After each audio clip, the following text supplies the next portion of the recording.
Hey everyone, and welcome. Today, we're jumping into something that's a huge part of the whole university experience. And yeah, sometimes one of the trickiest parts, figuring out how to be you, completely and unapologetically. So, let's get right into it. So, does this feel familiar? Picture this. You've just landed on campus. You're surrounded by thousands of new faces, new classes, new everything. And all of a sudden, this wave of pressure hits you to find your place, to fit in, maybe even to be someone you're not.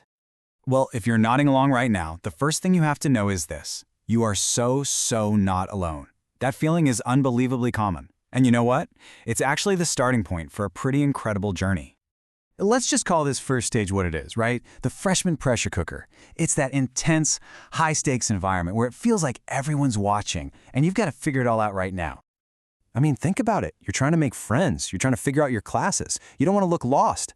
It is totally natural to feel that pull to just blend in, to go with the flow. But pushing back against that feeling, that's where the real magic happens. So how do you even begin to navigate all this? Well, the most powerful thing you can do, and it might sound a little backward, is to turn inwards first.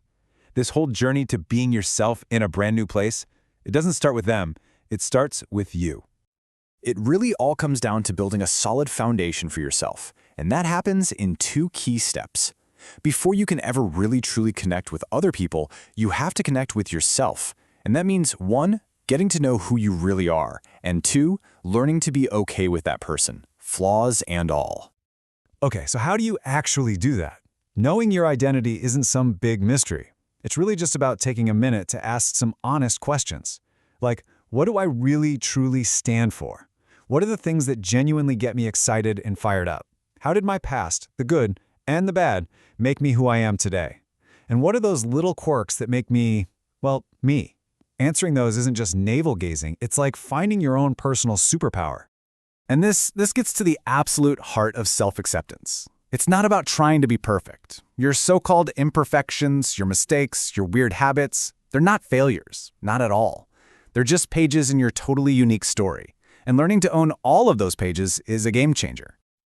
All right, so once you've started doing that internal work, once that foundation feels a little more solid, then it's time to look outwards. Because that inner strength is exactly what lets you build a real community. It's how you find your people. And listen, this isn't about having the most friends or being the most popular person. It's about building genuine connections. And you do that by putting the real you out there.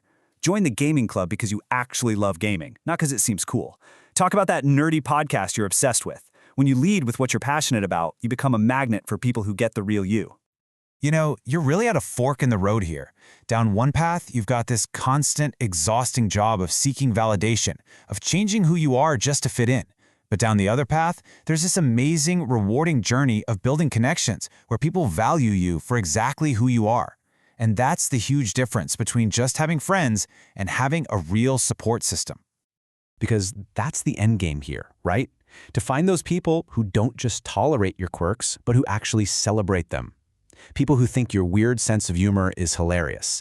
That's the kind of support system that will not only help you survive university, but will actually help you thrive. And finally, this is so important to remember. This whole being authentic thing, it's not a task you just check off a list and say, done. It's a process, it's messy, and it's ongoing, and you just have to embrace the journey. Your authentic self isn't some fixed point. It's always evolving. The you in first year is probably going to be exploring all sorts of new things. By second or third year, you might be questioning beliefs you thought you'd have forever. And by the time you graduate, you'll be a whole new, more fully formed version of that person who first stepped onto campus. And that change, that's a good thing. A huge part of this journey is just practicing expressing yourself. So find your outlets. Maybe it's the clothes you wear or the music you make. Maybe it's just getting the courage to share your real opinion in a class discussion. Every single time you do that, you strengthen that sense of self just a little bit more. So as you stand at the very beginning of this amazing, kind of crazy chapter, the question isn't, who are you supposed to be? The real question is, who will you choose to be? It's a journey, for sure, but man, is it worth it.